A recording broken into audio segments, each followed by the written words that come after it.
हर हर महादेव। गणों के मुख से और नारद से भी सती के दग्ध होने की बात सुनकर दक्ष पर कुपित हुए शिव का अपनी जटा से वीरभद्र और महाकाली को प्रकट करके उन्हें यज्ञ विध्वंस करने और विरोधियों को जला डालने की आज्ञा देना। ब्रह्मा जी कहते हैं, नारद, वह आकाशवाणी सुनकर जब देवता आदि भयभीत तथा विस्मित हो गए, उनके मुख से कोई बात नहीं निकली। वे इस तरह खड़े या बैठे रह गए मानो उन पर विशेष मोह छा गया हो। भृगु के मंत्र बल से भाग जाने के कारण जो वीर शिवगण नष्ट होने से बच गए थे, वे भगवान शिव की शरण में गए। उन सब ने अमित तेजस्वी भगवान रुद्र को भली भांति सादर प्रणाम करके वहां यज्ञ में जो कुछ हुआ था वह सारी घटना उनसे कह सुनाई। गण बोले, महेश्वर दक्ष बड़ा दुरात्मा और घमंडी है। उसने वहां जाने पर सती देवी का अपमान किया और देवताओं ने भी उनका आदर नहीं किया। अत्यंत गर्व से भरे हुए उस दुष्ट दक्ष ने आपके लिए यज्ञ में भाग नहीं दिया, दूसरे देवताओं के लिए दिया और आपके विषय में उच्च स्वर में दुर्वचन कहे। प्रभु, यज्ञ में आपका भाग न देखकर सती देवी कुपित हो उठी और पिता की बारंबार निंदा करके उन्होंने तत्काल अपने शरीर को योगा अग्नि द्वारा जलाकर भस्म कर दिया। यह देख 10,000 से अधिक पार्षद लज्जावश शास्त्रों द्वारा अपने ही अंगों को काट काट कर वहां मर गए। शेष हम लोग दक्ष पर कुपित हो उठे और सबके भय पहुंचाते हुए वेग पूर्वक उस यज्ञ का विध्वंस करने को उद्युत हो गए, परंतु विरोधी भृगु के अपने प्रभाव से हमें तिरस्कृत कर दिया। हम उनके मंत्र बल का सामना न कर सके। प्रभु विशंभर, वे ही हम लोग आज आपकी शरण में आए हैं। दयालो, वहां प्राप्त हुए भय से आप हमें बचाइए, निर्भय कीजिए। महाप्रभु, उस यज्ञ में दक्ष आदि सभी दुष्टों ने घमंड में आकर आपका विशेष रूप से अपमान किया है। कल्याणकारी शिव, इस प्रकार हमने अपना सती देवी का और मूढ़ बुद्धि वाले दक्ष आदि का भी सारा वृत्तांत कह सुनाया। अब आपकी जैसी इच्छा हो वैसा करें। ब्रह्मा जी कहते हैं, नारद, अपने पार्षदों की यह बात सुनकर भगवान शिव ने वहां की सारी घटना जानने के लिए शीघ्र ही तुम्हारा स्मरण किया। देवर्षे, तुम दिव्य दृष्टि से संपन्न हो, अतः भवन के स्मरण करने पर तुम तुरंत वहां आ पहुंचे। वहां शंकर जी को भक्ति पूर्वक प्रणाम करके खड़े हो गए। स्वामी शिव ने तुम्हारी प्रशंसा करके तुमसे दक्ष यज्ञ में गई हुई सती का समाचार तथा दूसरी घटनाओं को पूछा। तात शंभु के पूछने पर शिव में मन लगाए रखने वाले तुमने शीघ्र ही वह सारा वृत्तांत कह सुनाया जो दक्ष यज्ञ में घटित हुआ था। मुने, तुम्हारे मुख से निकली हुई बात सुनकर उस समय महान रौद्र पराक्रम से संपन्न सर्वेश्वर रुद्र ने तुरंत ही बड़ा भारी क्रोध प्रकट किया।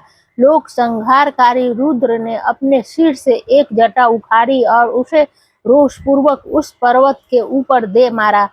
मुने, भगवान शंकर के पटकने से उस जटा के 2 टुकड़े हो गए और महाप्रलय के समान भयंकर शब्द प्रकट हुआ। देव से उस जटा के पूर्व भाग से भयंकर महाबली वीरभद्र प्रकट हुए, जो समस्त शिवगणों के अगुआ हैं। वे भूमंडल को सब ओर से व्याप्त करके उससे भी 10 अंगुल अधिक होकर खड़े हुए। वे देखने में प्रलय अग्नि के समान जान पड़ते थे। उनका शरीर बहुत ऊंचा था। वे 1000 भुजाओं से युक्त थे। उन सर्व समर्थ महारुद्र के क्रोध पूर्वक प्रकट हुए निश्वास से 100 प्रकार के ज्वर और 13 प्रकार के सन्निपात रोग पैदा हो गए। तात उस जटा के दूसरे भाग से महाकाली उत्पन्न हुई, जो बड़ी भयंकर दिखाई देती थी।